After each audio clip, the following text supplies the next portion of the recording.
we're back for another casual conversation with the classic. I am here with none other than wrestler, promoter, just Scotty Mac. I don't know how to introduce you other than that because my relationship with you is really different than I think what you do.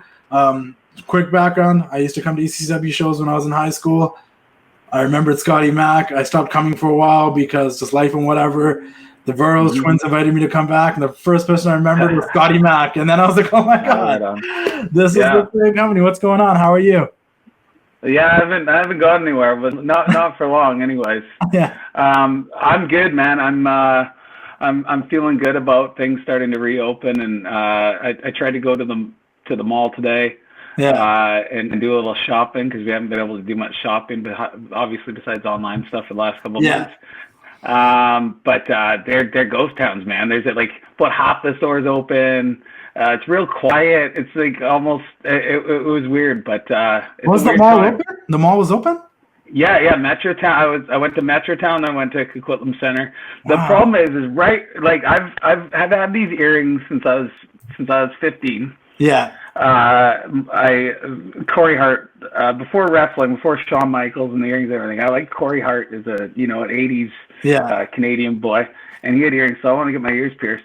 Right before the quarantine, I lost the back one of my earrings, and so I've been without my earrings for 2 months, and it doesn't seem like much to some people, but it's a big part of my look. It's part of my thing. It's it makes me feel like Scotty Mac, and so I put them in today. Went to the mall, tried to get a backing. I still haven't done it, so I'm on the hunt. Yeah. I need some new boots too, because you can't be walking around in scuffed up, worn out boots. I'm about 2 months past new boots, so I'm just stoked to get things open again, and hopefully some wrestling shows, at least by the end of the year, right? Yeah, no, I'd hope so too, man. So I forget who said it, but someone was like, wrestling might be going on right now, but there is no wrestling without independent wrestling because that's the roots of the business right there, man. That's where everyone comes from. Yeah, and something I'll also say, I'm not going to say there is no wrestling without the fans, but as far as I'm concerned, it's hard to watch without the fans. Yeah, so how do you feel about that? It's weird, right? Well, yeah, and going back to the first question, if people don't know who I am, I'm Scotty Mac, the ring announcer. He announces me as the most decorated wrestler in the history of the Pacific Northwest, which is true. But I own ECCW. They call me Mr. 51%. I'm the majority owner, and I've been wrestling for just over 20 years. I'm married to the patron saint of filth, former TNA Impact Global Force, Christina Von Erie.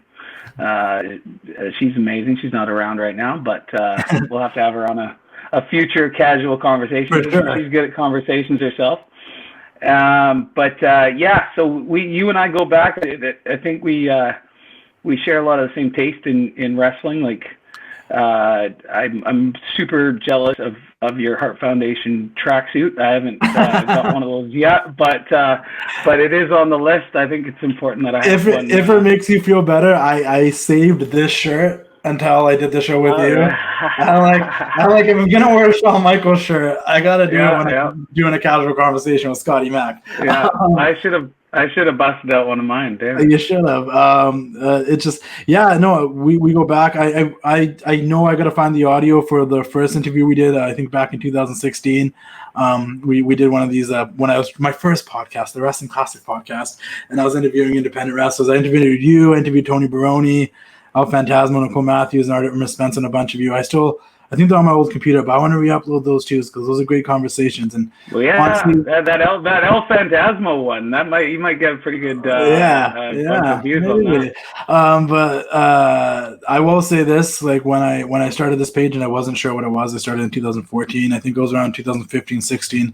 I started coming back to the ECCW shows. The Burroughs twins reached out to me, and then next, the Singh brothers are reaching out to me and being like, hey, what about us? And I was putting everybody over and I was doing the stuff. And I'll say one thing about ECCW and you guys is that I think that was the first time where I actually felt like really welcome into like the wrestling world as a fan that was like trying to do something cool.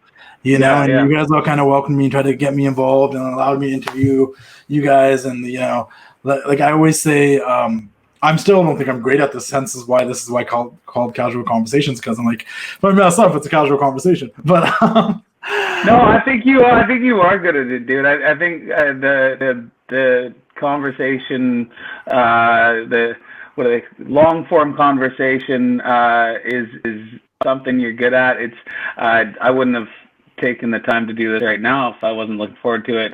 It's actually the same reason why I got my buddy Vinny. He's my personal assistant on shows, and he does our podcast for ECCW. And he was a student at BCIT, and we've had a few students at BCIT over the years. I went to BCIT. Yeah. There we go. And for Evolution, and so there's been, I think, quite a few of us on Evolution.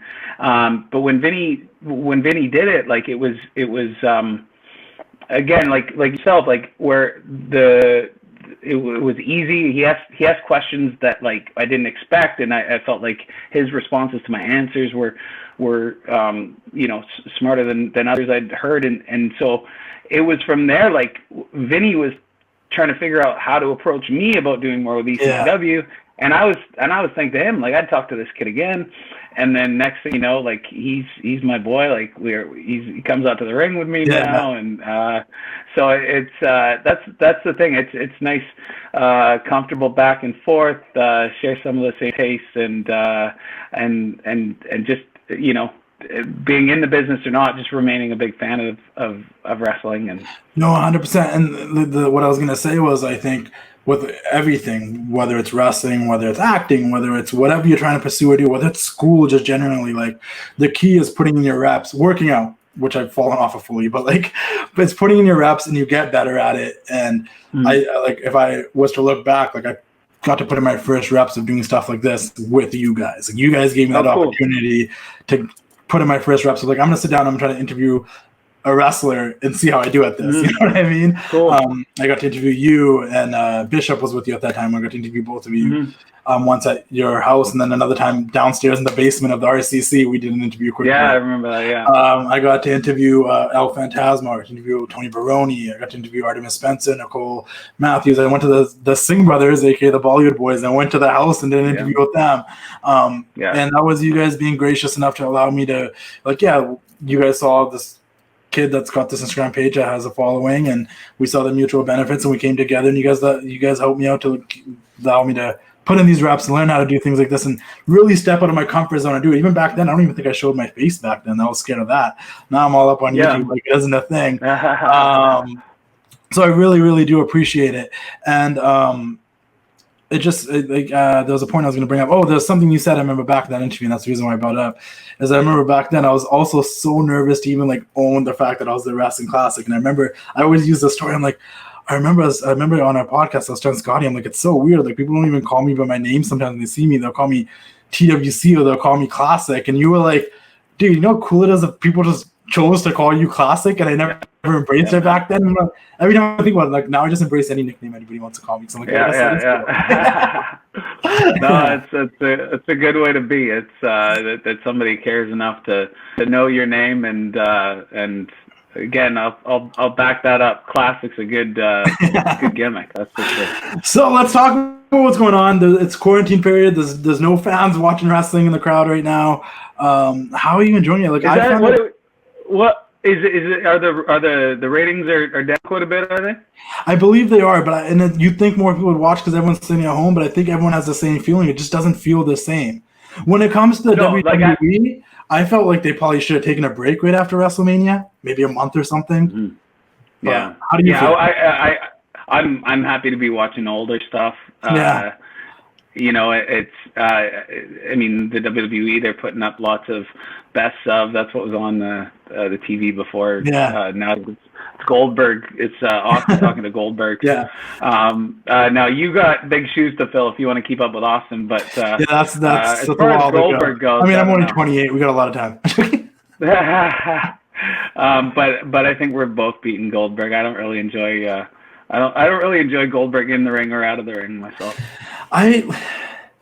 Goldberg for me, like when I was a kid, like I I bought the hype, the spirit, you the didn't know jackhammer. Yeah, I didn't know better. The fireworks, like I was all with it. WCW, grew up on WCW and WF. Those are my things. Goldberg is the man. As I got older, and I started appreciating the other intricacies of wrestling, like the actual wrestling and the characters and the whole art behind it. I just was actually going over my top 20 list on a live stream. Like he doesn't crack even I don't even think he cracks my top 50 to be honest. No. I'm not a huge Goldberg fan. I will always say though, I do appreciate what he meant to me as a kid. Like I enjoyed seeing him come on and just scare the crap out of people and the hype. But I'm like, as an adult, I'm like, I don't get it.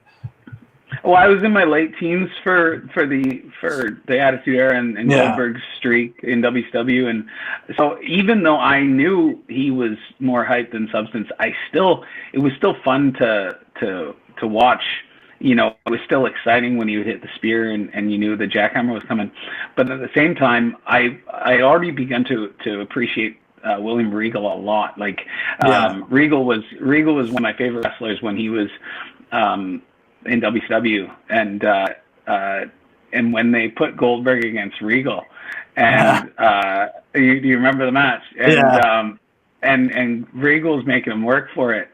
And it was something that you weren't used to seeing on WWE or WCW, where there was a struggle and everything wasn't going how it was supposed to go, and So even though I was able to enjoy certain things about Goldberg at the time, I still it's almost like the Ultimate Warrior. Like the Warrior was as a kid, loved it. As an adult, I just same thing. Yeah, and no disrespect to the man he's since passed, but the Warrior and Goldberg they weren't ever my cup of tea. I get what they brought to the table and they made a lot of money and good for them. But just not what I'm into. Yeah, it wasn't mine either. Like I liked him when I was a kid, and as I got older, I'm just like, am I gonna go back and watch a Goldberg match? I'm like, other than the one with Hogan, probably not. I don't know, but that was just more for the moment, Yeah. Well, and then there's the Goldberg and Lesnar, the first Mania they did it. Which Mania was that? 33, the one in Orlando. No, the first time they did it. Survivor Series. Before. Do you mean the Survivor Series? Oh, that was right. Yeah, Madison Square Garden. Yeah. And Austin was the ref. Oh, the first one. So WrestleMania 20. Okay. No, that was okay. Good. Yeah. Oh, got it. Okay. And everyone knew that Goldberg was leaving. No, everyone knew that Lesnar. Brock and Goldberg, they're both leaving, and everyone knew they both were leaving. So it was so appropriate that Austin stunned them both. Because I was like, it was, obviously stunned Lesnar, but then then it looked like him and Goldberg were gonna have the beer, and I popped pretty huge when he. I'm not gonna lie though, I also wasn't a huge Lesnar guy until this most recent run since 2012, because I wasn't as big either. Like I appreciate him now as like I personally think that. I think he should be unbeat. I don't think he should have been beat since he beat Taker's streak. My thing about him is I'm a huge Lesnar fan. I think people underappreciate how talented he really is when he is selling and everything he's doing, and I do think he's an attraction 110%. Like I said, I look back now at Lesnar in 2003 and stuff, and I appreciate that too, even though I didn't then. Because now I'm like, you know what? He did a lot more back then, and clearly he didn't really want to. But what I do think he's attraction. I just don't like it when he has the belt. I'm like, he doesn't need the belt. He never really needs the belt. But that's fair. I don't mind though that sort of that appeal, like where like Hogan had in the 80s, where the champ he shows up, because Hogan wasn't on TV all the time or anything. It's like you had to wait for Saturday night's main event, and so. It's just there's so like nobody's ever added as much legitimacy to wrestling in the last 30 years as Lesnar, and so having him just be this dominant champion, and they have the Universal title and the WWE title, it wouldn't bother me that much. I think the argument there's one since I've been watching it, there's always been a champion on the show, but I just think if there wasn't a weekly show like Raw. Then I think I wouldn't care that much. Fair, okay. And then when the pay-per-views in the middle, if they didn't do 12 pay-per-views a month or like 13, 14 out of the Saudi Arabian shows, I probably wouldn't care that much. But the fact that's the only reason why I think when you say that, I'm like, that makes sense, because I think I would have liked that back then too, or even in the mid-90s. It's just that when there was just Raw. But now that there's Raw, there's SmackDown, there's Saudi shows, pay-per-view a month, and the championship's not there. Then you have guys like Seth Rollins and Kevin Owens feuding either over no title or over. Yeah. The thing I don't like is like when Lesnar's champion, he's not going to be there for a bit, and people on that show, I don't know. I also did grow up in the era where like the main goal for everybody was they wanted to be the champion.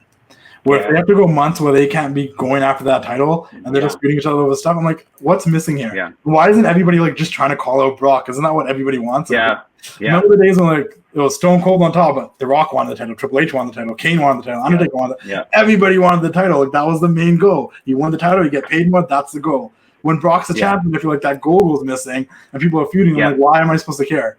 Fair, very fair. And then along with that came, and it's impossible to avoid this. Like this isn't me questioning the evolution of wrestling, but, and I don't want to sound like a mark or anything in that. Like wins and losses are, I'm just saying there was a time where wins and losses meant a lot.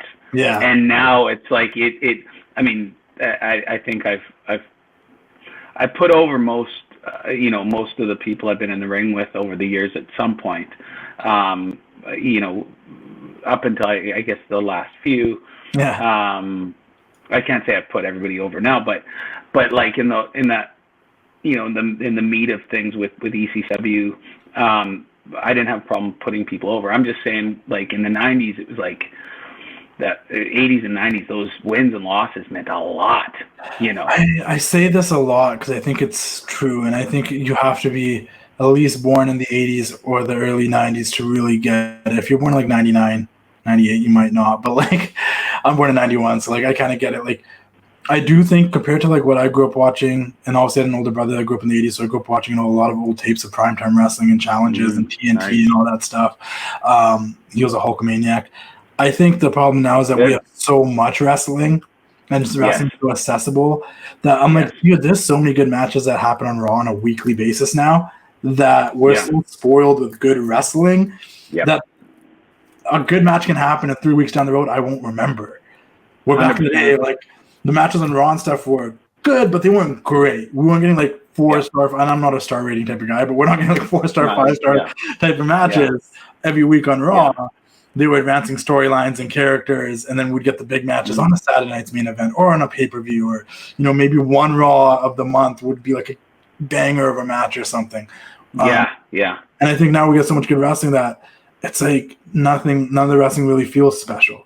Like I think someone reported the other day that they were gonna Vince wanted to like stop wrestlers from doing suicide dives as often as they do. And I was thinking to myself, like, that's good. It's almost like every Seth Rollins, Dean Ambrose match that we had in the WWF from like 2014 out, there was a suicide dive. It wasn't special anymore. When Bret Hart did it to PCO at In Your House, or when Bret suicide dived on The Undertaker on the Raw when he snapped after the cage match, it was like, whoa, he did a suicide dive. Like it mattered. The move mattered. Like no, we had that in ECCW even. I don't know if it was about maybe 2 years ago or something. There'll be certain moves that are like hot at a certain time, and we'll have to be vocal like before the show as we can't have every match with a suicide dive. And that was one of the moves that at one point we had to be like, okay, who's doing a suicide dive?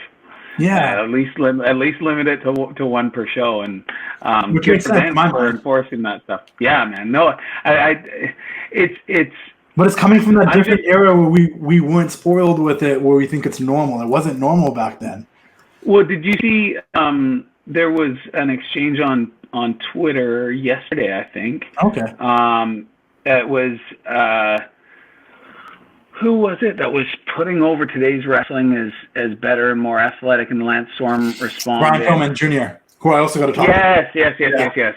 Oh, you did talk to him, or you? I got to talk to him. So we're friends. He's supposed to do one of these too. But I did see it, and my friend that I do the TWC show with, we're going to talk about it this week on that show too, but we'll talk about it right now. Read it, and it's like, okay, I understand that wrestling has evolved, and I look at wrestling now. You can tell me if I'm wrong, because once again, you're more in the business than I am. I look at wrestling now, and I'm like, you know what happened to wrestling? Is it happened to rock and roll, it happened to hip hop. It's evolved so much that now there's subgenres under wrestling. Like before, Rap was like this. It was classic rock was rock. Rock was the Beatles and Elvis. Yeah. But then next, you got the hard rock, and you got the metal rock, and you got all the different alternative rock. Same thing happened to hip hop. Rapping hip hop was rapping, telling the story. Next thing you had mumble rappers. Then you had crunk music and all these other sort of different type of rap. This subgenres. I feel like the same thing's kind of happening in wrestling. Where like now, wrestling has broken into this thing where wrestling was this one thing. But now you got the acrobatic matches, or you have the hardcore matches, or you have this type of wrestling, the death match wrestling, or you have the technical wrestling, the chain wrestling. Like there's different genres. So I do think wrestling's evolved, but I don't think it is just one thing. And I kind of took that tweet as he's saying like, "Oh, this is what it is now." I'm like, I don't think it is. I think it's a little bit of everything. You're not wrong, but you're also not right. Well, and I think, but that's just it. I think when Storm responded, he acknowledged that Pillman's not wrong, but at the same time, gave points as to why, wrestling was the way it was and what made that great. And ideally, you can do all of it at once, I guess. Today's athleticism and yesterday's storytelling and selling and drawing money and that's kind of what I try to do. Like with I'm 41 years old, and one of my ACLs is hanging on by a thread. So I just got my custom knee brace, and I am looking forward to getting back in the ring. But I couldn't. It seems I couldn't do what some of these kids these days are doing before when I had two good ACLs. Never mind now, but I am proud of my storytelling. I'm proud of the fact that when I'm in the ring or when I'm on a show, what I'm doing, I'm doing everything I can to prevent taking the audience out of that moment. That was something that went through my head a few minutes ago. I don't even remember how it came up, but it's I want to make sure that I'm not giving anyone any that was it. If there's the same spot several times over and over in a match, and someone recognizes that then takes them out of the moment. That they've stopped suspending their disbelief for a minute, and they're now thinking about how they just saw that spot last match. And I do my best no matter what I'm doing, whether I'm being the owner and I'm just getting heat out there with a talking segment, or if I'm interfering in a match, or if I'm having a match myself. Like the most important thing to me is to keep people in that moment and to keep people believing everything that I'm doing and saying, and not thinking about whether it's predetermined or whether me and this dude are actually buddies. Or do you think we're getting a lot of guys? Because I don't know. I feel like when back in the day, there was a lot of emphasis on the characters and the story being told. And I'm a big believer. I know Undertaker said it, a lot of Austin said it. Like less is more. I do believe if you're telling a really good story, and people are invested in your characters, that match only enhances because people care more. When I say there's a lot of good matches every week, but I forget about them, is because yes, there's a lot of good wrestling, but I'm not invested in the story. The reason why you're having this match is just a really good. You can throw Andrade versus Drew McIntyre to me on Raw, and it's probably going to be a banger, but I'm not going to remember it because there's no reason for me to really care about that match 2 weeks later. You know what I mean? Or even heading into it. Where that's happening from the top to the bottom, all over the place. It's just match after match, tremendous athleticism, really impressive spots, really cool stuff. But, how can you possibly remember all the cool spots when there's all these cool spots, match after match, week after week? For me, again, I rely on my ability to keep people engaged, whether I'm talking or wrestling. Like it's people, when I talk, people listen. And I guess the day that that's what matters, because that's what we grew up on. When when Macho Man had a mic, or The Rock had a mic, and I don't think The Rock's one of the greatest wrestlers of all time. He's one of the greatest micers, but you paid attention when they had a mic or they talked. You paid attention when they came out because you were so invested of their characters and who they were as wrestlers. They were larger than life. It was more about it was really more about who they were than really what they did in the ring. They could do Macho Man in 1998, 1997 wasn't the Macho Man of 1985, 1986, 87. He slowed down. He wasn't the same guy. He wasn't doing as much as he did back then. But everyone was so invested in the Macho Man character and already knew who he was that he could do very little, but people still cared. Stone Cold's another perfect example. Stone Cold, after breaking his neck, wasn't the same mechanic that we saw in WCW or even in his early years in the WWF. He broke his neck, busted both his knees, couldn't do as much. If you go watch a Stone Cold match, 90% of it is brawling, just throwing punches and kicks and going around the ring. But we cared so much about Stone Cold that we were with it. You know what I mean?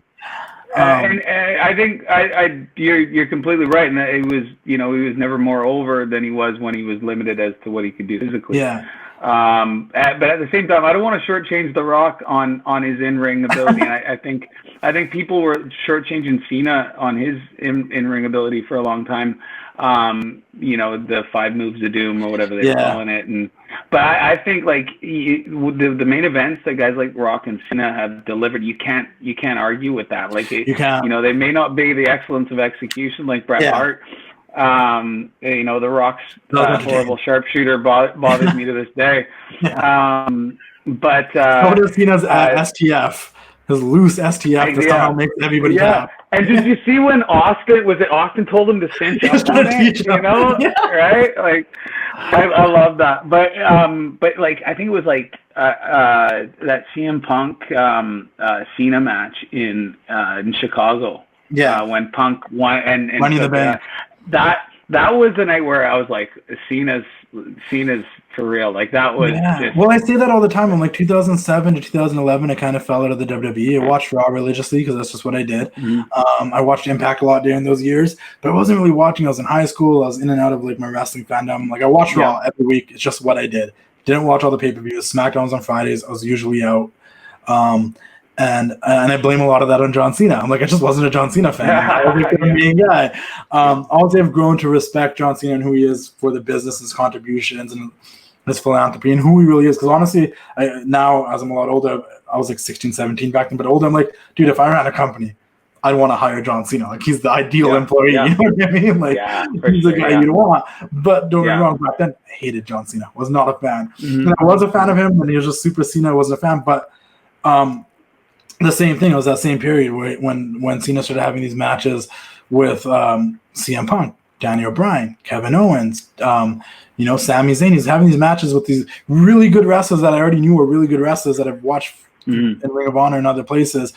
Yeah. And I'm like, oh, Cena can go. He wasn't ever not able to go. It's like how people will say like, oh, Hogan couldn't wrestle. He was all charisma, which it's true. But I mean, he was a lot of charisma in the WWF, but he could wrestle. If you ever watch Hogan wrestle in Japan, you'll be like, oh, Hogan, what? People do things that suit who they are. Like Big Show's another guy. Like I remember watching Big Show in WCW, jumping off the top rope, hitting missile drop kicks and doing nip-up. But that's not what a big guy like him should be doing. And that goes back to just knowing your character and who you are. Hey, maybe you shouldn't be doing suicide dives and all these crazy flips if you don't need to.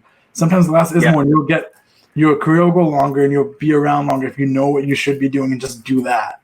And you don't need to do it every night, Yeah, for sure. And I've given some of the bigger guys in ECCW shit over the years when they're doing a bunch of stuff for the cruiserweights, like Bishop, for instance. I'd give him shit all the time, but maybe it's just because I'm bitter that he can do what I could do, and he's 6'3". Well, I believe like if you are a big guy and you can do some really cool stuff like that, pull it out when it's like a desperation match, like I've done all my stuff and it's not working. Now Bishop's gonna go to the top and do like a frog splash. He's desperate now.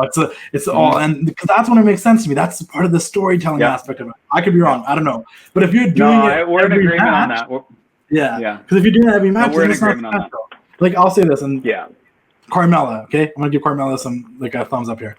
She does a suicide dive, but you only see her do it when she's fighting for the women's title or something. She won't do it in every single one of the matches, and that to me makes sense.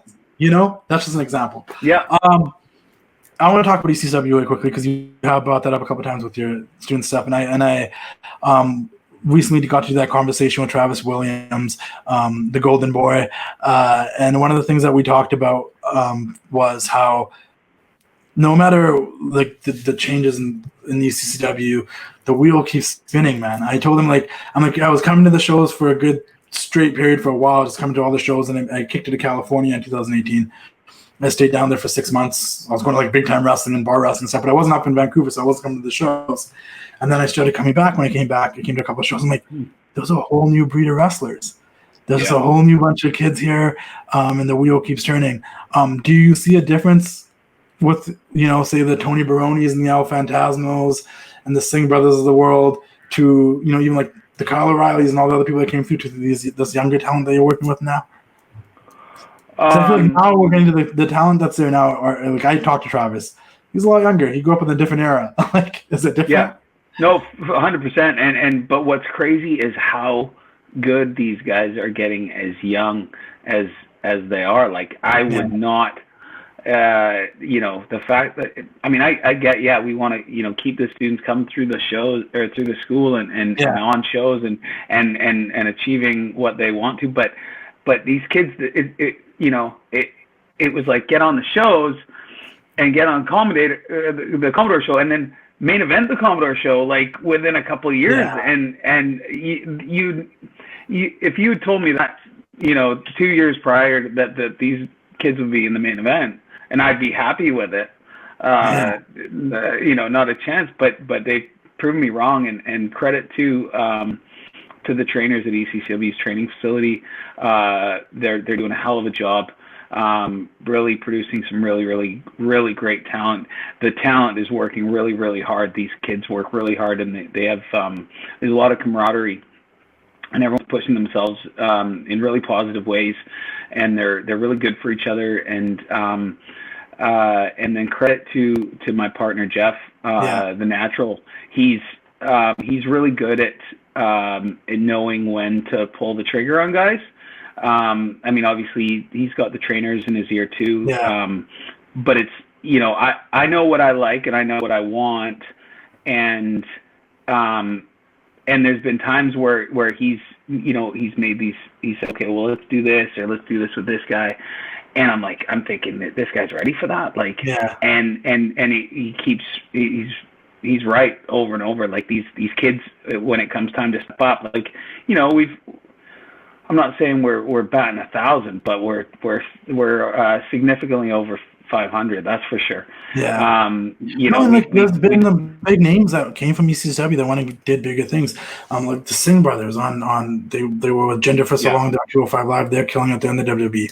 Kyle O'Reilly, who started there and moved on, went to Ring of Honor and all that stuff, still started there.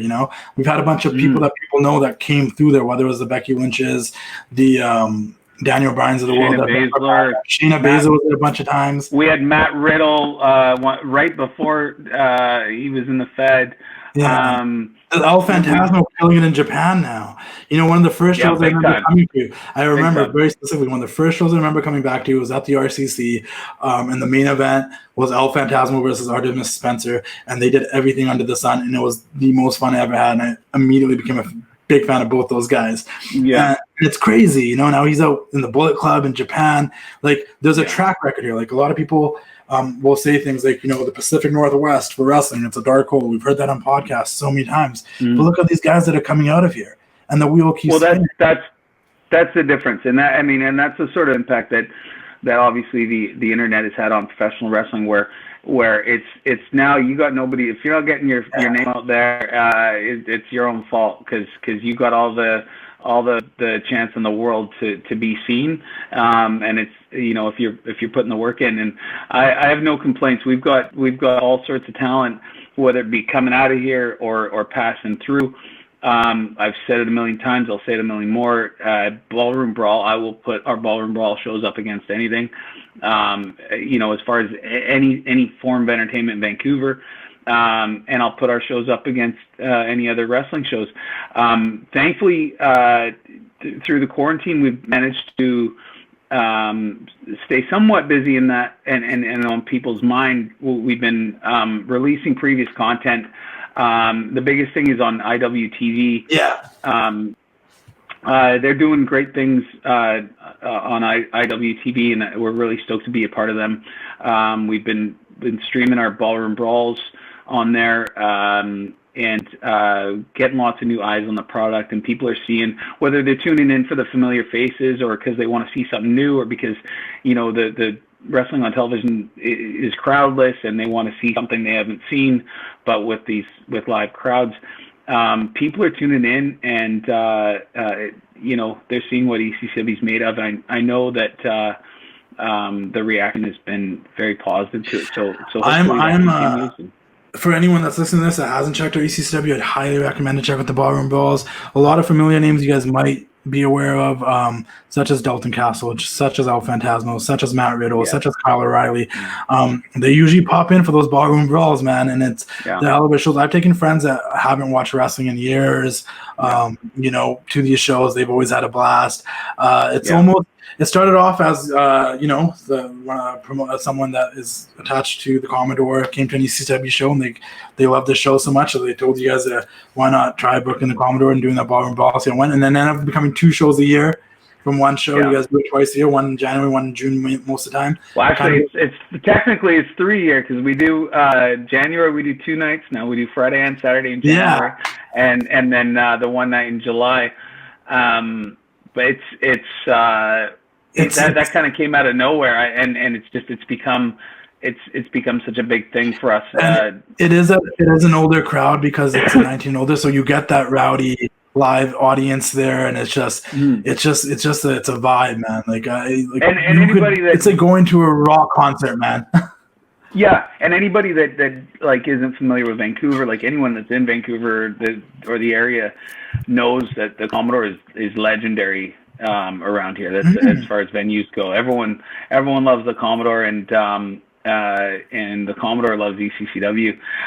Really stoked when we can get back in action. We've partnered up with a couple of great guys from a building called the Ellis in Vancouver. So we're when we can do it again, we're going to be doing monthly in Vancouver again, smaller shows with booze, and so I'm stoked about that. And might have to be smaller shows for a while if we only have capacity of 50 people. I don't know if there's I don't know how soon we can have gatherings more than 50, but stay tuned to our social media and ECCW.com for when we are able to get something going again. It's where we want to as soon as possible.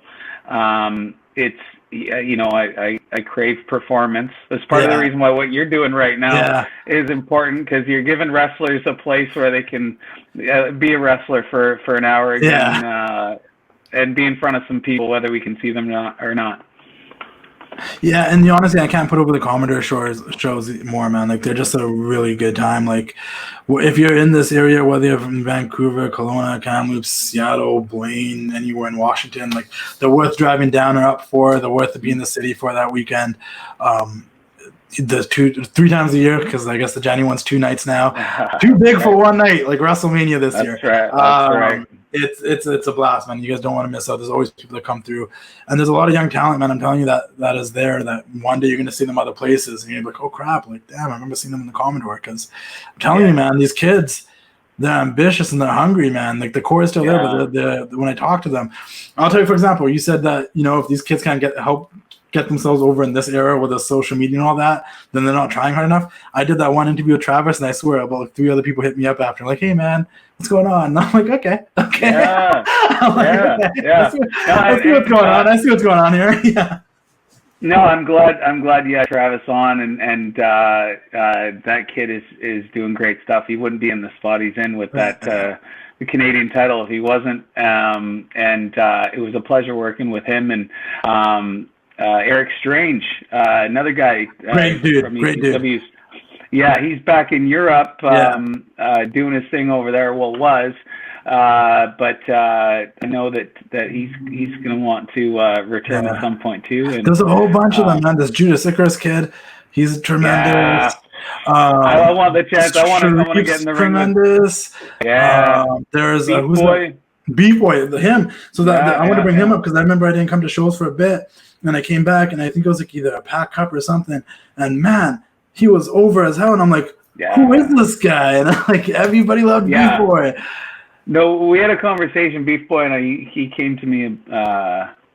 It must have been like maybe a year and a half ago, something like maybe 2 years now. it was kind of months, I guess a few months maybe before things caught on, and that was a kid that really took advantage of his opportunity. He said, how do I get booked more? How do I, how can I want to, I want to be one of your guys, like ECCW. I want to be a major part of the shows. And I said, you just give me something, make it so that I can't not book you. Make it so that the people want to see you, and that's exactly what he did. I said, I don't care how you do it, whether it's because they want to watch you wrestle, it's because you've got some gimmick that they think is funny, whether it's because they like chanting beef. Yeah, that's literally what everyone's chanting beef, and I'm like, well, this is almost like the butter chicken chants. I don't know what's going on here. This is working. This is working. But the thing is, that's a guy. He took advantage of that, and he took the ball and he ran with it, like in a big way. Like that. It's not like it was a one-time thing. This kid, it just keeps going, and you watch those matches like him and Icarus, and they just so impressed with what they do, and they lay that stuff in, and they're doing a great job top to bottom, and ECCW wouldn't be elevating them on the shows if that wasn't the case. It take pride in giving opportunities to those that deserve it, and it's worked for us for a long time. I don't think, and I think, I'm sure they know, but maybe they won't realize. Some people, when you're younger, you don't realize it until you get older. But how lucky and fortunate they are to be surrounded by so many people that are trainers and have been in that company or wrestle around the place, to sit under there learning. Man, you're there.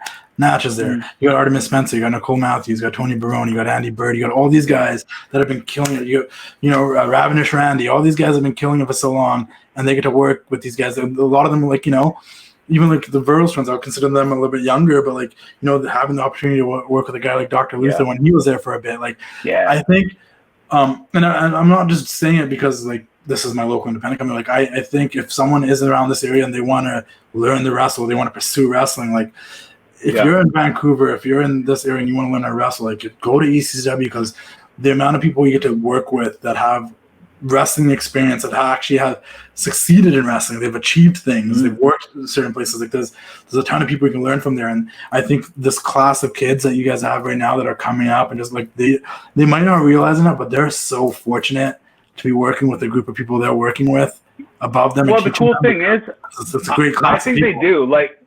You brought up the Voros and working with Dr. Luther, and they knew what that meant. The Voros didn't take that for granted, and I don't think any of the young guys are taking it for granted. And I also hats off to the trainers and the vets and all the guys, the established guys that you mentioned, for the willingness to work with these young guys and put over these young guys, and we don't have people worried about their spot, and everyone's working together for a common goal of great wrestling shows, and I feel like we're achieving that on a regular basis. I want to make sure I mention how impressed I am with a guy like Derek Drexel and what he's done with his opportunities in ECCW and bringing something different to the shows. I'm looking forward to when Adonis can return from injury. Adonis, another guy just shoulder surgery. Think about one of the guys that was Yeah, and the girls division,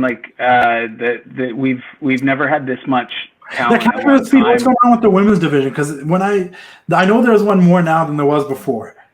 There's a lot of new women, and I feel bad not knowing who's there at the moment. Well, my wife's the champ. That's not because she's the owner.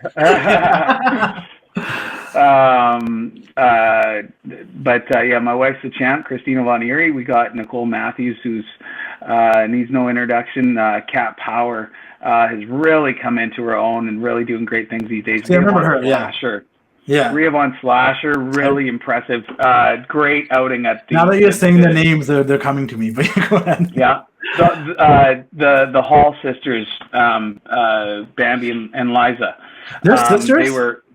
Yeah. I didn't know that. Okay. Yeah, so they're both really, really impressive.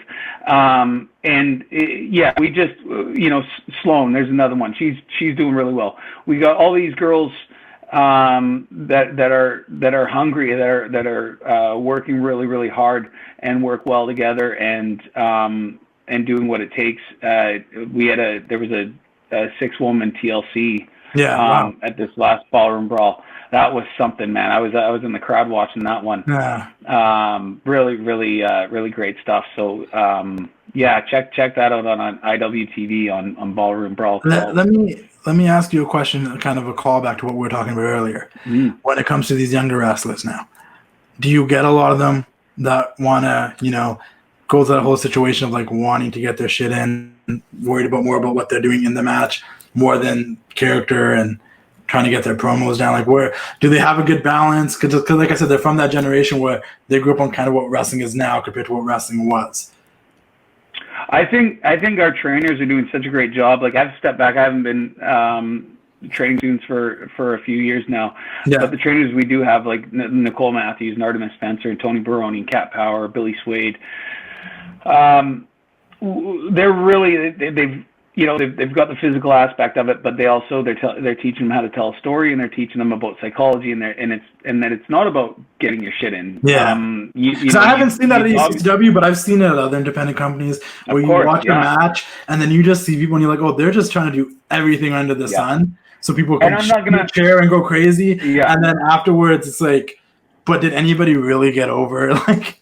Yeah. And the thing is, I think the only example I have of where I've kind of had to say something to some of the younger guys would be like when they're maybe like second match on the card and they give me this like, this barn burner, like they're fighting for the championship and there's like, like 56 false finishes and it's like, okay, now I'm supposed to send out match 3 and still build to the main event. Like the only thing is where it had to be like, let's this is the first match of your feud, let's maybe ease up on the false finishes and build to that match you just had. Like that, that match you just had would be like more of like a blow off rather than the beginning of things. So that's kind of the only time I've really had to say anything, and it hasn't been often. Yeah. I think there's just a really good understanding and a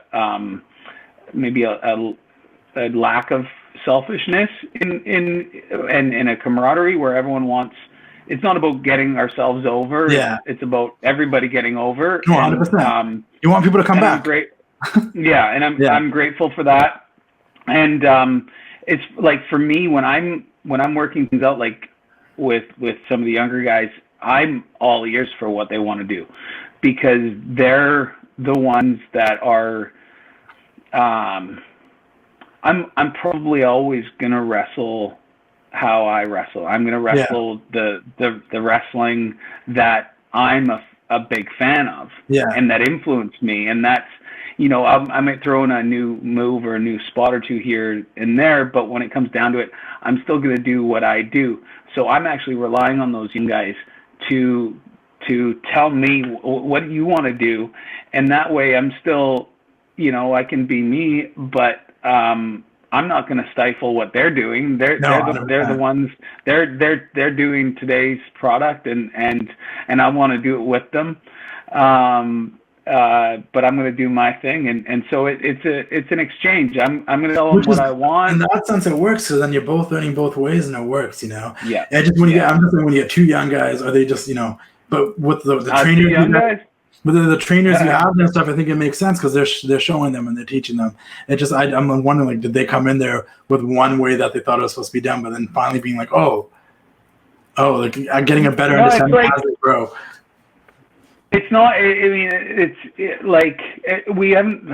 Again, it's just maybe I've had to tell guys to reel it back in a bit if they're match 2 and they're and they're at the beginning of something, because you don't want to. You want the wrestling show, how you want it. You want it laid out how it should be, and so. If you got everyone going into business for themselves and trying to steal a show and trying to give this, yes, I want you to stand out. I want you to make people remember you specifically when they leave, yes, but not to the detriment of the rest of the show. And so, again, I haven't had too much issue with that, thankfully. And the cool thing is the young guys, not only are they watching today's product, but they're watching wrestling from years ago, too. And that's something guys. Yeah. There you go. Watch the old stuff. Take something that from the mid '80s and put a modern twist on it, and it looks new. Yeah, then that makes a lot of sense, because I think that is a big part of it, because I've been doing these casual conversations. The one that I did with Shad, the first one, I asked him a question. I asked everybody at the end. I'm like, what do you think, if you could give advice to anyone that wants to get in this business? He's like, well, you gotta love it. And to love it, he's like, I don't like to give him too much credit, but he's like, when we were in OVW, Jim Cornette used to sit us down and just make us watch old matches. He's like, because if you don't understand this, you're not going to understand what's going on today. And I think that's a big part of it. So I think that's super, super cool. Anyway, regardless of it all, like, you guys are killing it. I think these kids are killing it. I love what's going on there right now. I can't wait till you guys' shows are going on again, so I can come and check this out. I've already, I had Travis Williams on it because I came there and became a fan of the guy. I became a fan of him. I became a fan of Beef Boy. I think Judas and Chris, he comes off like a douchebag, like he's supposed to. So I'm like, it's great. Yeah. Everything going on there is great. And I can't wait to talk to more of them. What have you been watching right now during quarantine? What is keeping you busy? What old school wrestling have you been into?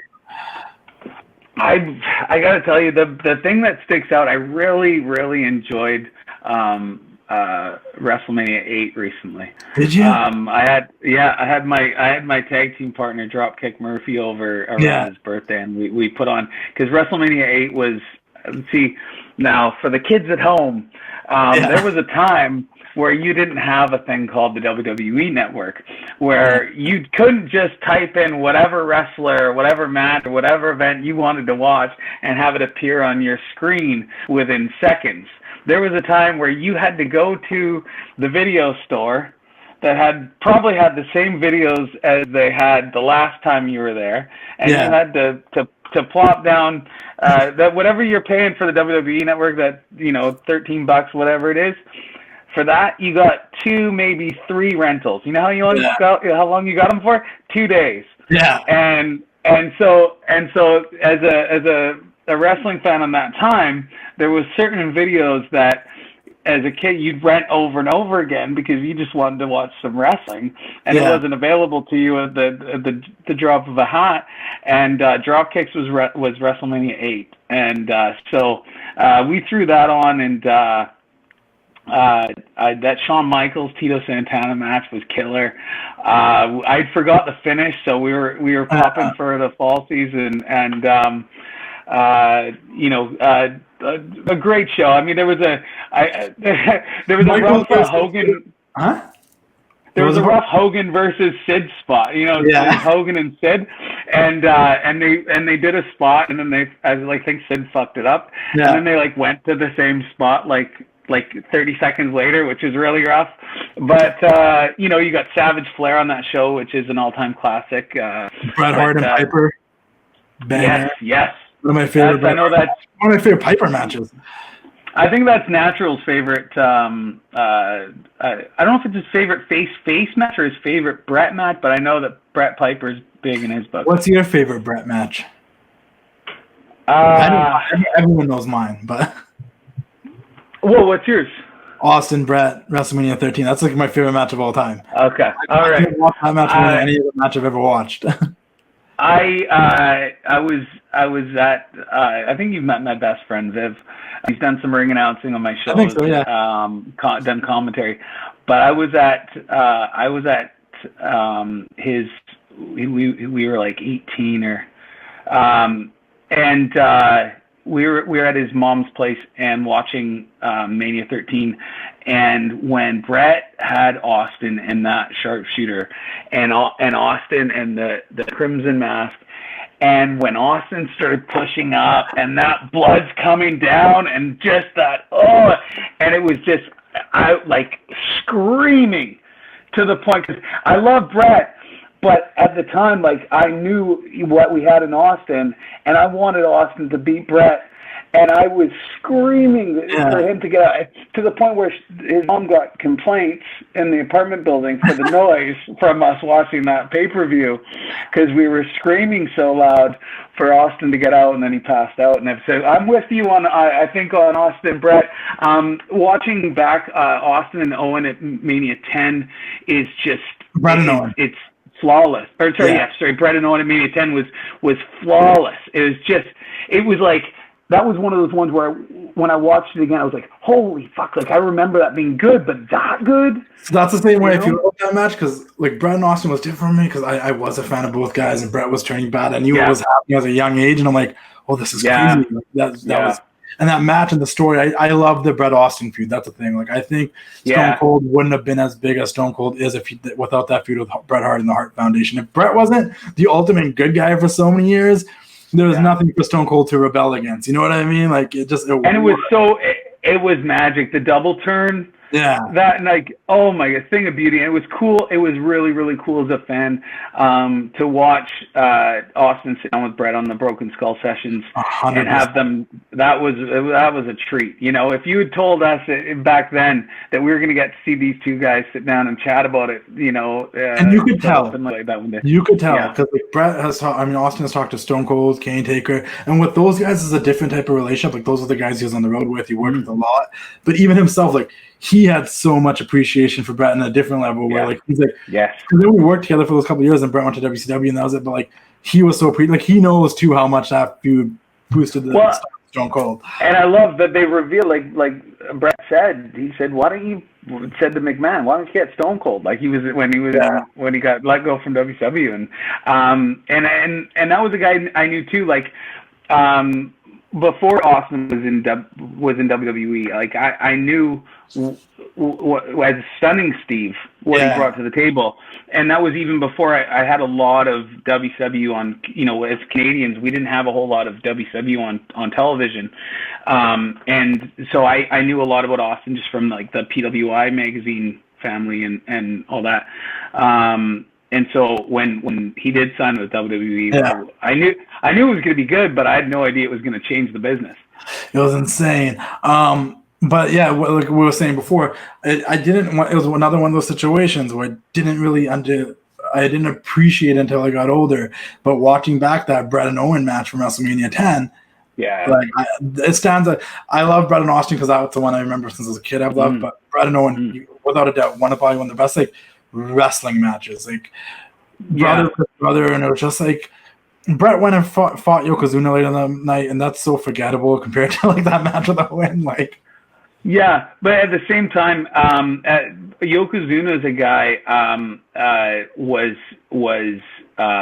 really, really, really good in that ring. For a big guy, not even like it was the things he did for a big guy was really impressive. But he's just good, and one of my favorite tag teams of all time is Owen Hart and Yokozuna. Oh yeah. You wouldn't have. I wouldn't have put it together. I wouldn't have been like, oh yeah, team up Yoko and Owen. And then, but when it happened, it just worked. It was very cool. Owen and a Bulldog, another that's one of my favorite tag teams. Yeah. I just what I loved about that so much was the relationship. And like just the other day, I was Nash. We live in the same house, and I came in and Natch and Dropkick were sitting there watching Bret and Owen the finals of the European title. Bulldog and Owen, one of my favorite matches. Dude, that match is another match. As a kid, I even loved it because I remember I'm like, yo, this match is really good. It was on like the NXT or something where NXT UK and they picked their favorite matches or something. Yeah. But I was so disappointed that they cut it off at the victory celebration because Owen was so funny. Where even though Davey had just beat Owen and he was pissed, but then he started trying to share the victory with Davey, complete with holding the other side of the European title and raising it in the middle of them as if they were tag team champions and like they shared that European title. And Davey's like, what the fuck, man? It was just so like it was just comedic gold, and that Owen Bulldog Loved it. And everyone always asks me, what's your favorite Owen match or what's your favorite? I always point out that match for both those guys. I'm like, Owen and Bret was great. Bulldog had a great match with Bret. But I'm like, man, there's a match between Owen and Bulldog that happened on Raw. And it was the finals of the European Championship. And I'm like, a lot of people forget about it. But man, what a match. It was so good. Yeah. And that's why I always say, like, when people say, like, greatest stables of all time, greatest factions, like, NWO is my jam. I was always an NWO guy. I'm for life. I'm for life. I was too young to be a Four Horsemen guy, but I appreciate the Four Horsemen. Yeah. Going back and watch it, like, I love the Four Horsemen, but NWO was my childhood, DX was my childhood. But the Hart Foundation, I loved the Hart Foundation, like, because I was a Bret guy, I was an Owen guy, I was a Davey guy, I loved Pillman. Anvil, I probably liked the least, but I loved Anvil too. Don't get me wrong. Like, I understood the point. I understood him as the enforcer rhino of the group. Like, it made all those guys complemented each other. They were similar in the fact that they were all great wrestlers, but they were also different at the same time. That was a great thing about Bulldog and Owen. They complement each other. Bulldog was a powerhouse. I could do that vertical standing suplex, stalling suplex that I thought as a kid made him the strongest guy ever. While Owen was the spinning heel kicks and the enziguris, and he was a little bit faster. Like, they complemented each other. And that Hart Foundation was my jam. There's no one in that group that you could discredit. Well, I think you were probably you would have been only maybe 6 or 7 years old when this happened. Canadian Stampede in Calgary. And I was there at the Saddledome. Viv and I, we did the Friday house show in Vancouver, and then we flew to Calgary for Canadian Stampede, and then we did Raw the next night in Edmonton, where they were Owen and Davey and Bret they wore the Oilers jerseys, and they were singing the Canadian national anthem. And then Austin came out. But that Canadian Stampede, man, and I know it's been talked about on, like, I think it was like Pritchard and Conrad on that podcast, and the crowd that night for that 10-man tag, it was 45 minutes long, that 10-man tag against Austin, Shamrock, Goldust, and Legion of Doom. And from like entrance to the end, celebration at the end. And it was like nothing still to this day I've ever experienced, because I don't know how many people in the Saddledome that night, maybe somewhere 13,000, 16,000, whatever it holds.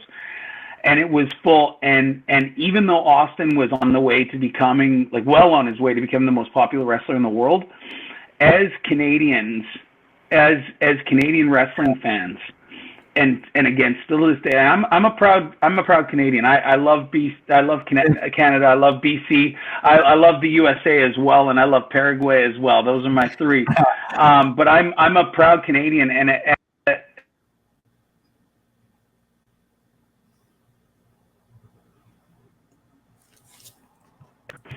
been so proud to be Canadian as those 45 minutes, because it was the unity in that building of thousands of people that were so behind those five dudes.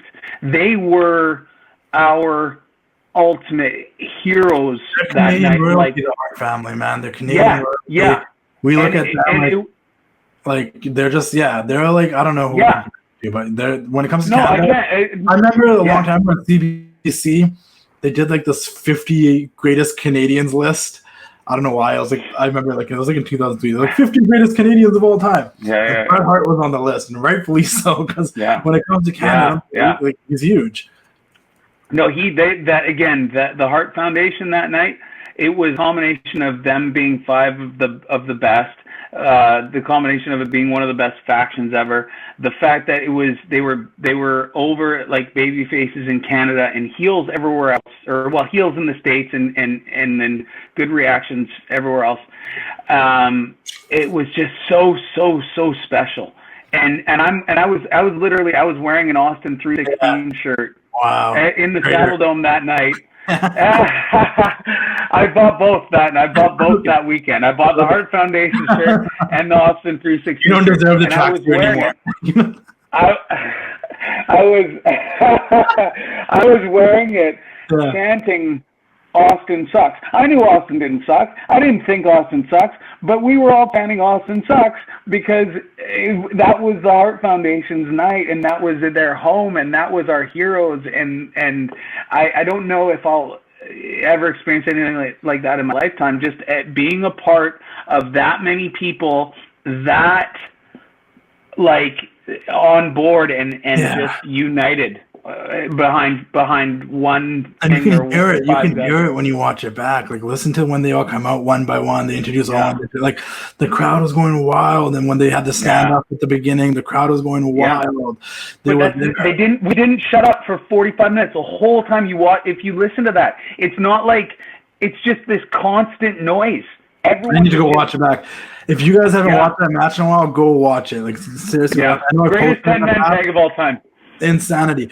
Let me ask you this though, because this is my opinion. I could be wrong, and obviously I was younger back then, but I've gone back and watched a lot of stuff on the network from the beginning to the end. I had a bunch of VHS tapes of both Nitro and Raw from those days. So my brother used to record Raws and Nitros on VHS tapes.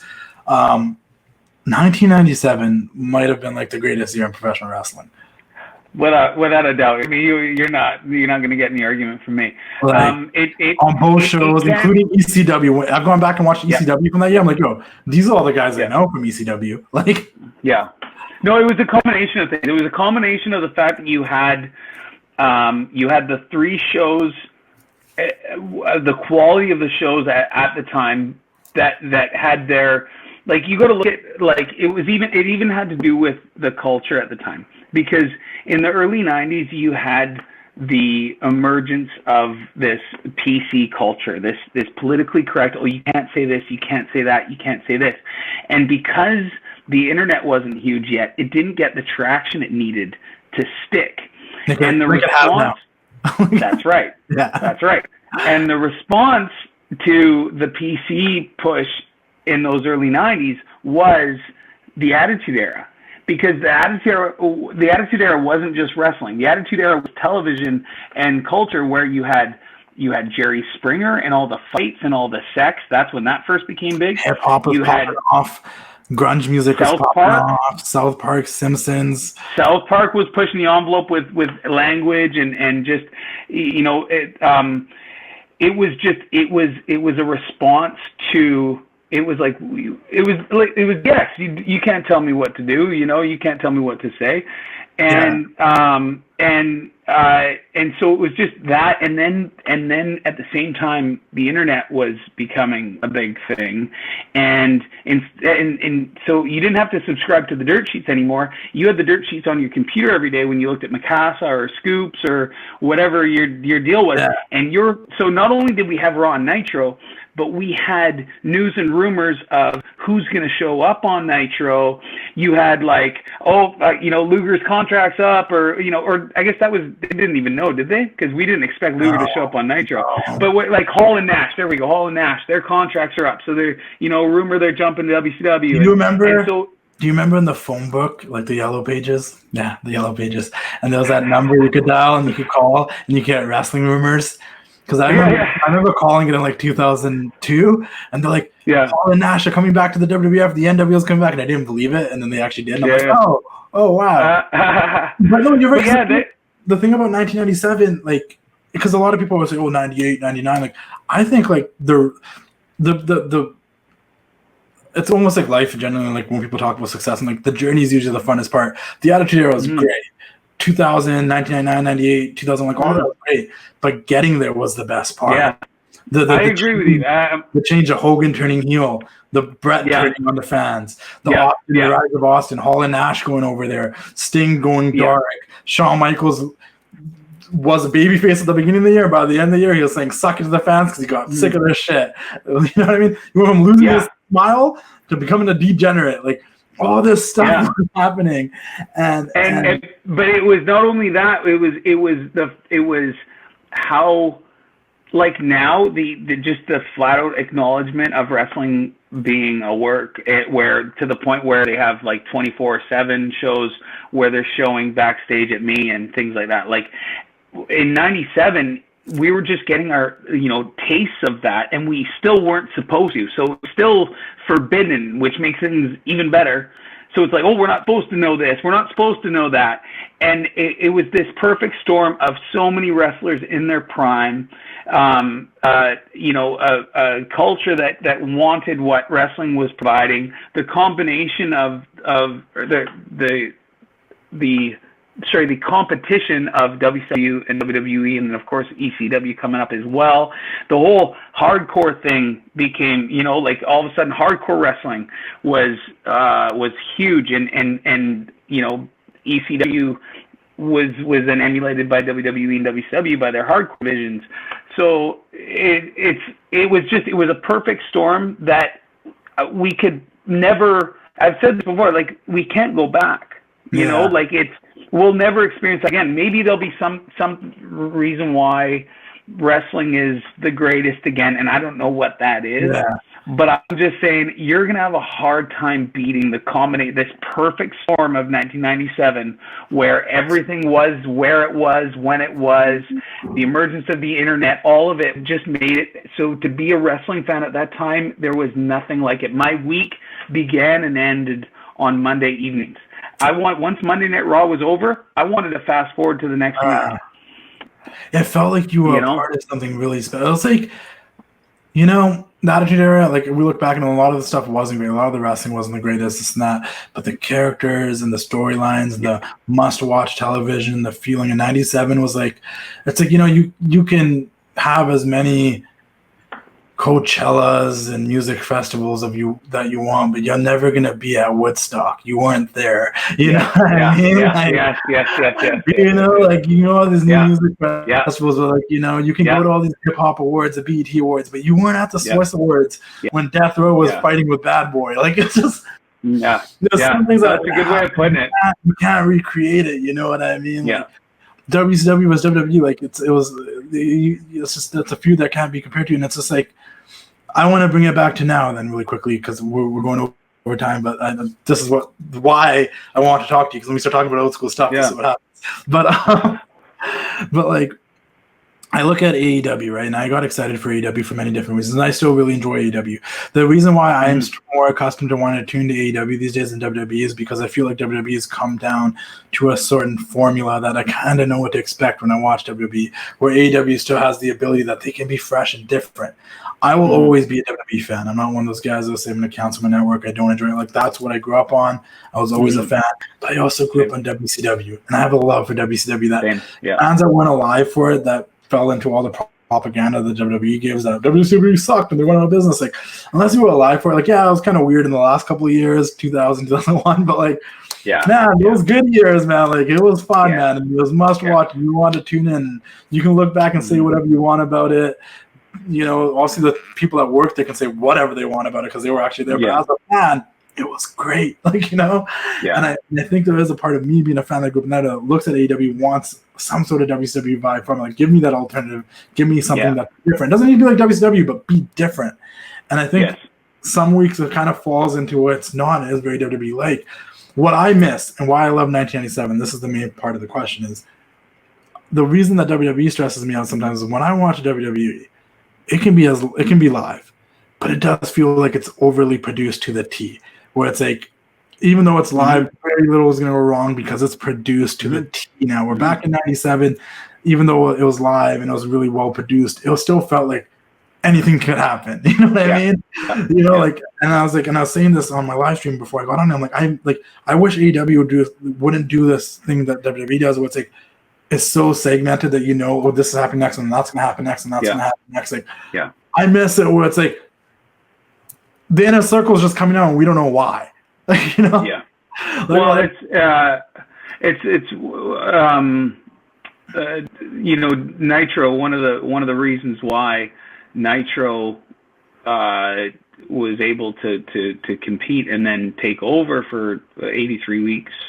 Was what's going to happen next? Like, you don't know. Like, what? Like, I can't change the channel because what if I come back and that match doesn't happen and like these guys are coming out there? Like, there's a rawness that's missing from the show. Right. I feel. That's funny you say, a rawness, and that raw isn't raw. anymore, right? Like, and so it's impossible to feel that really, besides those few moments like the CM Punk pipe bomb or the Becky Lynch, busted cheekbone accident, SmackDown invasion. Yeah. So it's like, and look at, like, those are the most memorable things, and those are the things that are the least produced. And I don't think you'll talk to too many guys like us that one of our biggest complaints won't be that the promos are scripted, and that there's like you can't get that magic with scripts. And unfortunately, I think that they're probably, I don't know what the AEW situation would be, but I know WWE, they must be handcuffed in that, like, with them being a publicly traded company, the thought of anyone being able to just go off script like that is just such a big risk. Yeah. And it's impossible to have the same magic unless you, I guess, have the same risks, right? Yeah, and I don't know, and the scripted promo thing, like, that is a thing where, that's what I mean, like, it's just so overly produced that how can you really call it live television where it's like, anything can happen, because that's what's missing. I want to tune to the AEW and think that that's the case, but sometimes I'm watching that and I'm like, now this kind of starts feeling overly produced. Like, they need to weigh in a little bit, because this is supposed to be a wrestling show where anything can happen, but now sometimes it feels like another sports entertainment show, which is produced to the T. Where I'm like, and maybe the indies can provide that, but at the same time, maybe not, because I think wrestling is, wrestling is in that entertainment world where if you say the wrong thing that offends a certain group of people, I'd hate to see cancel ECCW, cancel Scotty Mac. I'm against cancel culture myself. I think people make mistakes sometimes, and sometimes we say things we shouldn't. And I think in some situations it makes sense. In some situations, it's people jumping to conclusions. I do think society has changed to a sense where 90% of the time now, it's almost like you're guilty until proven innocent rather than innocent until proven guilty. Yeah. Which that's not the case. Like, sometimes, like you said, people make mistakes. People grow and change. Bad things happen sometimes. Some things are inexcusable and some people are guilty, but, like, we're so quick to write somebody off before even knowing the whole story just to follow the trend. And it's like, that's not how things, like, do your research, figure it out, see if morally that bothers you or if it doesn't, not just because it bothers everybody else, what was the subject matter, what was the situation, all those things do matter. It's quick to you can make a judgment, just don't put it out there until you fully know how you feel about it. I feel like people just read something and they jump right on it because that's how they feel about it right on the spot. So that is the danger with today's thing. So there needs to be some sort of media quality control, of course. And I do think with AEW there is some freedom, because you see the guys on the side gambling and having characters and being themselves and kind of knowing promos. I just want more of that. Maybe it's because of this quarantine, but I do feel like nothing feels must watch. Like, I don't need to watch. I think it's one of the reasons why I think AEW is doing a better job right now is because they have the workers out in the crowd, and there is somewhat of an audience, even if it's the other wrestlers. I know that tonight there's an Arn Anderson, Jake the Snake Roberts segment on AEW that has definitely piqued my interest. You got two of the greatest talkers of all time, and the two masters of the DDT. That, as far as I saw as a fan growing up, I never saw Arn Anderson and Jake the Snake Roberts in the same ring before. So you want to talk must see? This is my first must see thing on professional wrestling since John Cena put on an NWO shirt. Yeah, that was great. I'll say that for the WWE, because it does seem like we're talking a lot of crap about them. I'm so happy that they went through with WrestleMania. I'm so happy they went through with it. I think them taking creative initiative to make a Boneyard match like that and the Firefly Funhouse like that, and to get creative with the Money in the Bank, because, if they're ever going to do it, this is the time. I think they've been hitting 100 every time they've done it. That they've killed it every time. I enjoyed all three matches.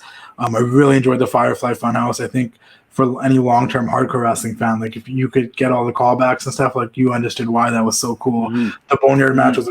If that was Undertaker's last match, I'd be down with it, because you know what? I don't know if I really want to see Undertaker in the ring again in a match. No, I think I think you're just gonna get some more Boneyard matches, so that might be cool. Maybe one more. This Last Ride documentary. Have you watched any of it? I haven't watched it. It looks really good, though. Is that giving me an impression? Okay. Yeah, because if you watch it, you almost, I don't know how it's gonna end, but if it ends with him saying he's gonna retire, like, I don't know, man. It seems like one more match. I don't know. But when you watch the first episodes, you'll understand why I think maybe there's one more match left. I don't know. We'll see. Every time I think this is the last match, he comes back. Well, I mean, it's hard to. They did the whole leaving the gloves and the hat and the ring thing, and then Vince still asked. They talk all about it. Watch it tonight. They talk all about it. You get the whole behind the scenes about all of it, why he came back, and how he keeps falling in this vicious circle of coming back and then having a bad match and having to redeem himself, and then he does it, and then having a bad match again, and then having to redeem himself. Like, it's gone. It's gone. We're back to talking about Goldberg again. Yeah. Our favorite wrestler. But yeah, I honestly feel fun. Like, I know I could talk to you for like another 2 hours about classic wrestling, because I already had a question. I'll ask you anyways, because I wanted to ask you anyways. I know Shawn Michaels is like your favorite. It's so funny when I saw you out like a couple of weeks ago when we first talked about doing this, and we bumped into each other. My cousin I was with, she's like, why does that guy look like Shawn Michaels? I'm like, I know, right? That's pretty cool, yeah. Yeah, I know Shawn Michaels is your favorite wrestler. When we're talking about Bret and stuff, I got really curious. So, like, what is your favorite Shawn Michaels match? Well, I have two for different reasons. Shawn Michaels versus Ric Flair in Flair's retirement match was really, really, really special, because for those two guys, like, to know that Michaels admired Flair. You know, have you seen that picture of Michaels in the suit holding the PWI, like, you know, emulating Flair holding the championship? And oh shit! All right, for this, you hear me all right? Yeah, we're good. Okay, because my headphones just batteries died. So that was special because for those two, who I consider those two to be the greatest of all time. It was the right ending to Flair's career, and the right guy to do it and the right way to do it. So it was special. It was like your favorite book or your favorite movie or your favorite television series ending exactly how it's supposed to. And then the other one is more from a fan, like a younger fan of my teens. It was Michaels and Diesel at Mania 11. Oh wow. Just because of how emotionally invested I was in that match and how sure I was that Michaels was going to win the title that night as a heel. It was, I had like this sinking feeling in my stomach when the referee's hand hit for the 3 count after that jackknife, and Michaels lost. It broke my heart. And so it's just the emotional investment for my age at the time and how much I admired Michaels. Those would be the two for me. But of course, I never saw a bad Shawn Michaels match. No, there's a short list of guys. I was saying it earlier. There's Michaels, there's Bret Hart, there's Eddie Guerrero, there's Macho Man, where I could actually watch their matches all day and I don't think I'd get bored. They're just, throw Mr. Perfect on that list. Mr. Perfect, 100%. No, he's on there too. There's a handful of wrestlers out. Like, I could watch a whole compilation of just their matches and I wouldn't get bored. Last but not least, I ask this question to everybody. There's a lot of people that follow this page. They either want to pursue wrestling, they're big wrestling fans, they might want to start training, they might be training right now as we speak, or wrestling their first independent match and stuff. You work with a lot of young talent in ECCW, so I'm sure you're full of advice. But what would you give as advice for anyone that wanted to enter the wrestling business? I just try to make sure that the young guys. If you could talk to young you when you first wanted to start this, what would you tell them? Take big risks. Get out of your comfort zone and go after it aggressively, whether it feels like the right time or not.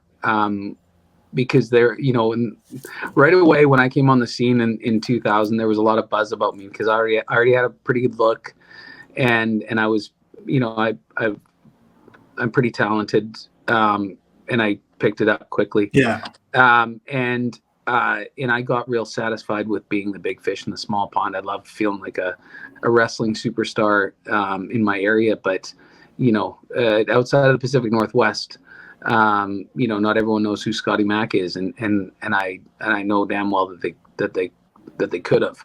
Yeah. And so what I try to do is to make sure that the young guys don't make the same mistake I did. I mean, becoming an ECCW champion is great, but you didn't get into this business to become ECCW champ. You got into the business to be WWE champ or AEW champ or whatever, or New Japan. Just make a name for yourself, and 99 times out of 100, making a name for yourself means getting out of your comfort zone and taking big risks and doing things that are uncomfortable, and strike while the iron's hot, and take advantage of momentum. If you got hype and momentum on your side, keep going and don't stop. There's plenty of time to party, after you've accomplished everything you set out to. And it's hard to party and accomplish even more doing it at the same time. That's fair, man. That's actually really good advice. I think that's going to hit a lot of people, because I always say I think the hardest thing to do is initially taking that step out of your comfort zone. Like I said really early in this interview, I'm like, I remember there was a time I didn't even show my face. I was like, you just have to step out of your comfort zone and make things happen. And I think the hardest thing about stepping out of your comfort zone is that initial reaction of like either the way people respond to it or failing, because you fail a lot. You think you get out of your comfort zone and things are just going to work out. That's not how it works, man. Yeah. Things don't work out, and then you get devastated. And the thing is to not go back into your comfort zone. It's to 100%. It's to take that and be like, okay, well, if that didn't work out and I survived and I got that close, then just keep going, man. Life only goes in one direction. That's forward. Just keep going, man. If stay hungry, stay hungry, stay humble. 100%. No, that's true. Stay hungry and stay humble. You just gotta keep doing the thing, man. Yeah. But other than that, is there anything else you want to add? Where can people find you, Scotty? You can find me all over social media at Smack Wrestling. It's SMAC Wrestling, or my wrestling company at ECCW. Check us out on IWTV, and once there's crowd gatherings are allowed again, I'd like to have a crowd gather around an ECCW ring. So if you're in the greater Vancouver area, come check us out when we're back in action, hopefully before the end of 2020. If somebody wanted, sorry, I have the quarantine long hair right now, and it's been ridiculous, dude. Got the same haircut, brother. That's what's going on. The longest my hair has been forever, and I think the barbershops are opening, right? I think they are. But to be honest with you, I want to see how long I can let it grow until I really get annoyed of it. I'm like, if it already grew this much, like let's just keep like hockey. It's like sticking out of my hat. Yeah, it's like I'm changing my hat through the whole show. Like it's hard to deal with. But if somebody wanted to, they're in the Pacific Northwest, they're in Vancouver, they're in Richmond, they're in Burnaby, they're in Blaine, or wherever they are in this area. If they wanted to start training at ECCW, like what's the process now? Is it going online, giving you guys an email? Go to ECCW.com, or even, I mean, if you DM us on Twitter at ECCW, you can send us a message on our Facebook page. But that's the cool thing. There's talk right now about getting our training center up and running again. We're looking at June 1st, I think. So we're doing a nice big cleanup of everything in there and get classes going again. So I'll check with the trainers, but we should be accepting new students sooner than later. And we don't hold anybody back. If you deserve an opportunity, we give you that opportunity. And then who knows what opportunities await you after that. It's just taking that first step, and then at some point, like anything else you do in any career, you got to do the work to keep it moving forward, but they'll give you the opportunity. If you guys are interested in training, if you want to pursue professional wrestling in the area, do check them out. I would highly recommend them. Like I said, the class of talent that has come through ECCW that have gone to do other things in other companies or have come to become veterans in the Pacific Northwest are teaching this new crop of talent and still doing the thing. Like it's honestly, out of all the independent companies in this area, and there's a ton of them, and I'm not trying to discredit any of them, but ECCW is the one I love the most, and it's the one I've been a fan of the longest, and it's when everyone else is kind of, seems stuck kind of in the past. Sometimes these guys seem to progressively be moving forward from since I've been going back to 2015 to now. That's why I brought up the whole new class of students, because I come back and I'm like, wow, these guys are still rocking and rolling no matter what happens. There's a new crop of talent and they're good. You know what I mean? It's not, you're not the same, people that were wrestling in 2010 main eventing. They're new talent main eventing, working with the older guys, and it's just like the perfect mix of everything you need if you want to be a wrestler and you want to really make a name for yourself and get that groundwork in, man, that foundation, man. Lay those first bricks. This is the spot to do it, and know that you're doing it in an incredible place. Other than that, man, it was great talking to you. I want to do this again. Maybe we'll do more of an old school wrestling, just full on conversation. I just figured we should talk about ECCW because it's been a while, and this is going to go out to a new group of people that might have not listened to the old podcast. And yeah, man, is there anything else you want to add? No, thank you very much. Let's do this again, and let's get some more ECCW talent on here. No, for sure. And when this quarantine's over, maybe we can do this in person rather than do this over StreamYard or something. I really appreciate having you on. We'll definitely do this again. I can't wait till I can come back to ECCW shows. We'll definitely talk when I'm able to come back. So much I see going on. And then I was joking around about how those guys hit me up after I did the one with Travis, but I do want to talk to Judas Icarus. I do want to talk to Beef Boy. I'm gonna get the Rose twins on here. I'm gonna talk to a bunch of these guys and just kind of let people know what's going on, man, because there's a whole lot of wrestling out there. Even though wrestling's on pause right now. We appreciate it. I appreciate you. Hope you guys enjoyed that, and I'll see you all next time. Dig it! It's time to say goodnight. We sincerely appreciate your patronage and hope we've succeeded in bringing you an enjoyable evening of entertainment. Please drive home carefully and come back again soon. Good night.